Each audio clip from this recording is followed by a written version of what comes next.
If you are new here, thank you for joining us. And to our returning viewers, welcome back. Today's story will take you on a journey filled with love, betrayal, and the mysterious power of faith. Please don't forget to subscribe, like, and comment if you enjoyed the story. Your support helps us grow and bring more exciting tales. Now, sit back as we begin our story. It was a night unlike any other. A night that would change Chigoze's life forever. The mansion loomed large before him, its golden gates shimmering in the pale moonlight. Chigoze stood there, frozen in place, unable to move. His palms were sweaty, his heart pounding. He had not expected to find himself here, begging for the forgiveness of a woman he had once cast aside like an old cloth. But desperation had brought him to this point. His once lavish farm was barren, his wealth long gone, and the adoring crowd that once followed him had disappeared. Inside that mansion lived Warma, the same woman he had thrown out years ago. Back then, he was rich and powerful, and Warma was nothing to him. Now, she was the one who had risen to power and glory, and Chigoze was at her mercy. He took a deep breath, his mind racing back to the day he had met her. How everything had changed since then. He had been so sure of himself, so sure he didn't need her. Now, standing before her mansion, his knees grew weak. It wasn't just the fear of rejection that weighed him down. It was the knowledge that his very life depended on her forgiveness. Long before the wealth, long before the betrayal, Warma was simply the jewel of our village. She wasn't just beautiful, she was special. People said she had been touched by the river goddess herself. Her presence brought good fortune, and wherever she went, blessings followed. Even the elders spoke of her in reverence, whispering stories of how the river goddess had blessed her as an infant. Warma's beauty wasn't just in her appearance, but in her spirit. She was kind, thoughtful, and wise beyond her years. I remember the way she would sing by the river.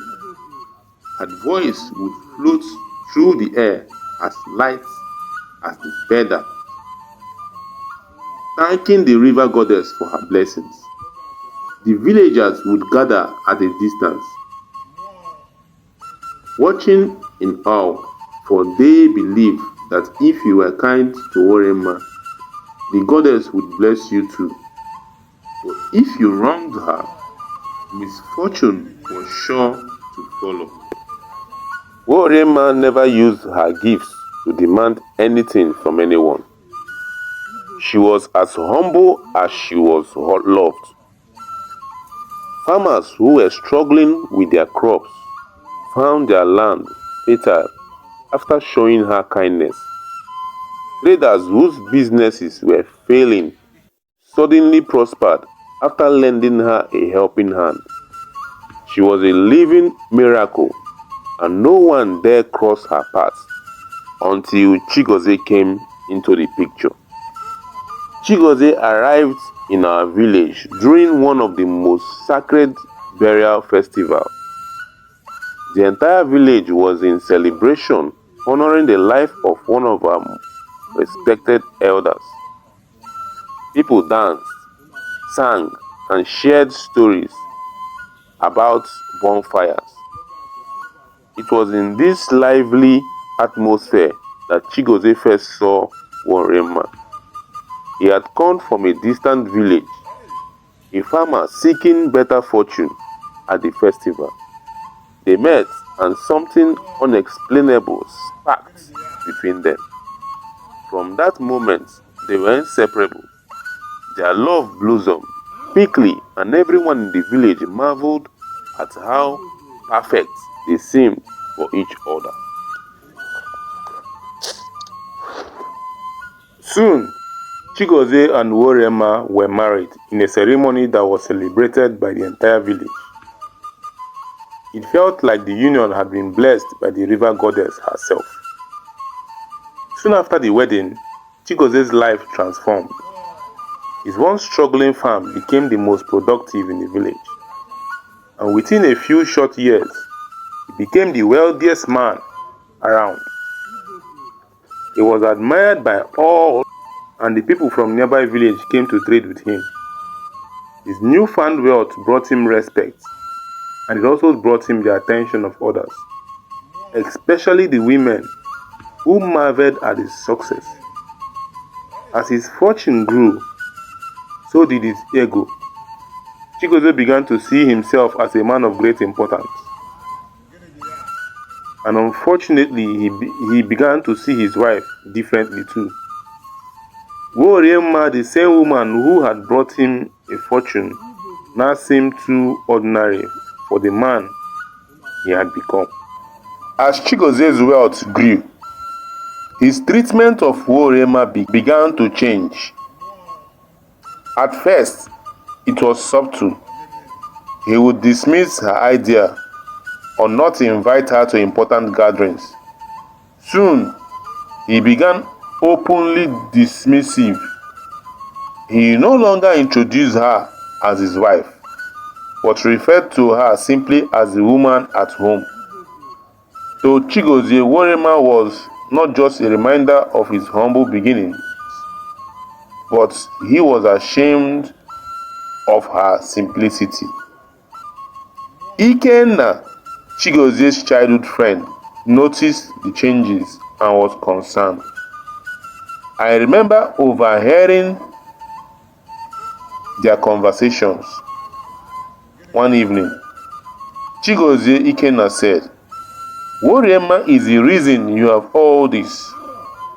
If you want her to be more, then guide her, teach her, don't leave her behind." But Chigozie was blinded by his success. He ignored Ikenna's advice and instead began spending more time away from home. He would often return home late at night, smelling of alcohol and perfume. The village whispered, but no one dared confront him directly. After all, Chigozie was wealthy and powerful. Who could challenge him? One day, Chigozie laid his hands on Warma. The village's whisper turned into shocked gasps. It had been a night like any other. Chigozie returned late, drunk and in a foul mood. Warma had confronted him about his behavior, about how he no longer cared for her or their marriage. In a fit of rage, he struck her repeatedly until she lay crumped on the floor, bleeding and unconscious. The next day, when word spread about what had happened, the village was in uproar. But Chigozie did not care. Warma was rushed to the hospital where she lost the child she had been carrying for weeks.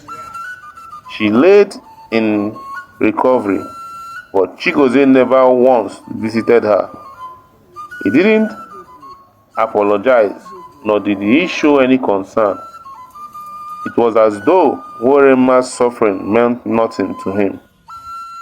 Ikenna tries to intervene once more, urging Chigozie to make amends, but his words fell on deaf ears. Chigozie was too proud to admit he had done anything wrong. When Warma returned from the hospital, she found her walls in ruins. Her belongings were thrown outside the house she had once called home. Chigozie had moved another woman into the house, a woman he paraded around town without shame. Warma, broken and defeated, had no choice but to leave. As she walked away from the home they had built together, her heart heavy with sorrow, the village watched in silence. No one dared speak up for her. After all, Chigozie was still wealthy and powerful. Warma, the woman who had once been revered, was now alone. But Warma wasn't completely abandoned. Ikenna, who had always admired her quiet strength, stepped in to offer her comfort. He became her shoulder to lean on, her source of strength during the darkest days of her life. Warma's heart was broken, but she wasn't alone. Ikenna, Chigozie's old friend, had always cared for her. He saw how much pain Chigozie had caused to her, and he couldn't stand by and do nothing. Ikenna had always been kind, and now he was Warma's greatest support. Ikenna took Warma in and cared for her. He helped her regain her strength and confidence. While Chigozie continued to enjoy his wealth and popularity, Ikenna quietly stood by Warma's side.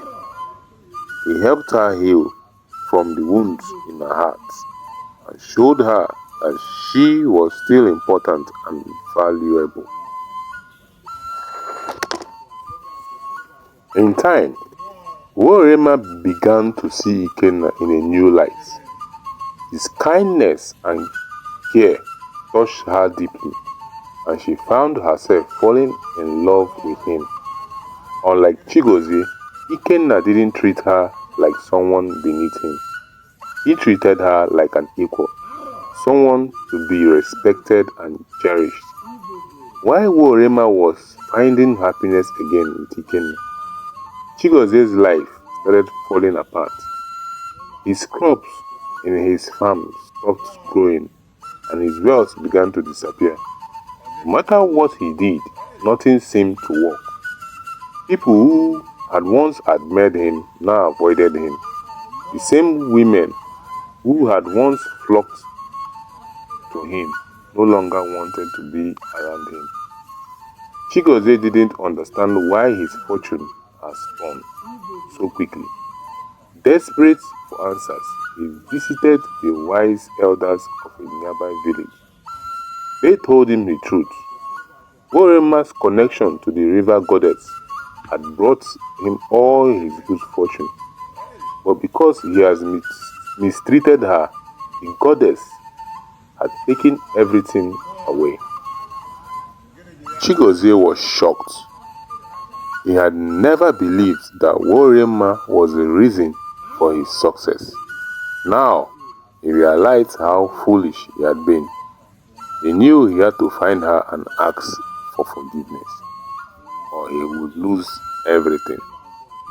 Chigozie's search for Warma was long and difficult. He went from village to village, asking if anyone had seen her. The journey was hard, and Chigozie faced many challenges along the way. He had to sleep on the ground, walk for hours or in the hot sun, and begged for food. It was a far cry from the luxurious life he had once knew. As he traveled, Chigozie couldn't help but think how he had treated Warma. He remembered the way he had ignored her, insulted her, and pushed her away. The more he thought about it, the more ashamed he felt. He knew he had been wronged, and now he had to fix it, if it wasn't already too late. After a long search, Chigozie finally found Warma. She was living in a big city now. with Ikenna. When Chigozie arrived at their mansion, he couldn't believe his eyes.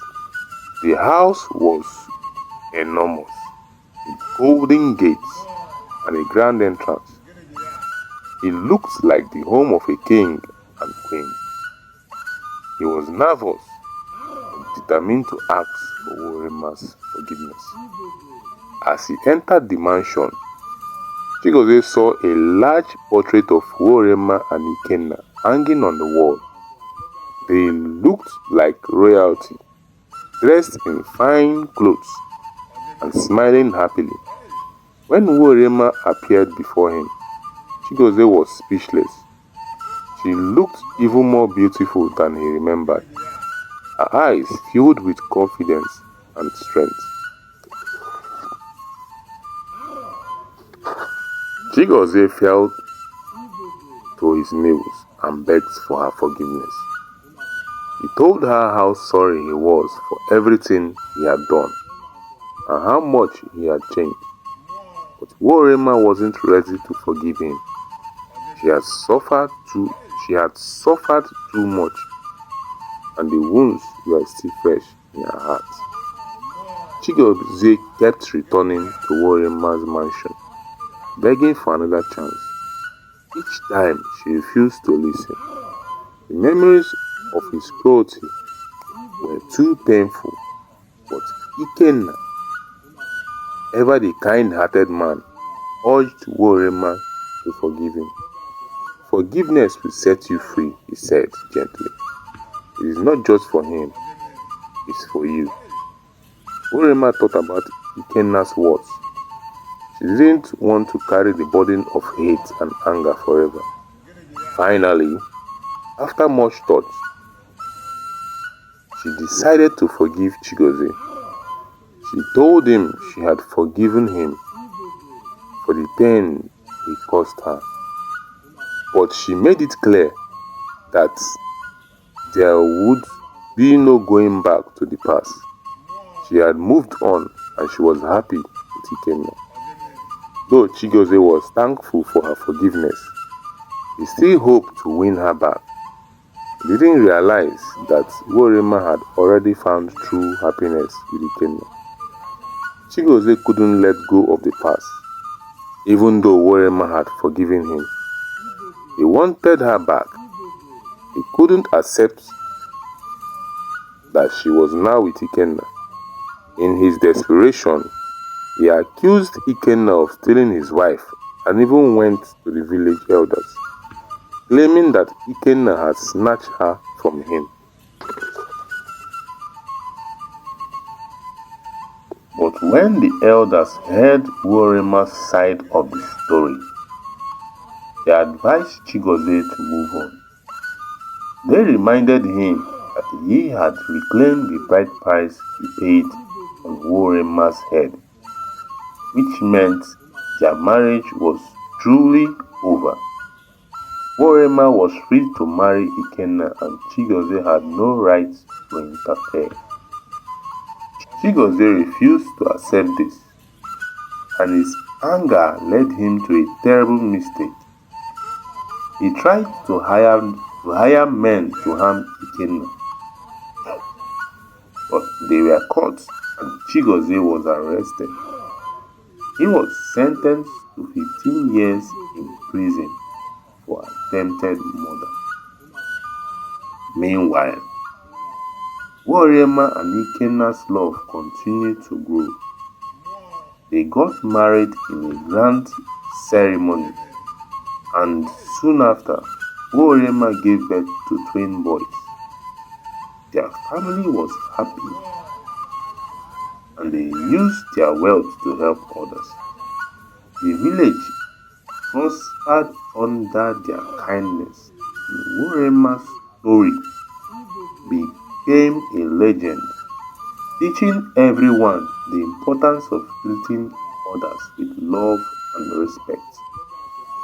Thank you for watching Tales by Williams. Remember, always treat others kindly, for you never know how life might change. Please don't forget to like, comment and subscribe for more exciting stories. Until next time, stay safe and see you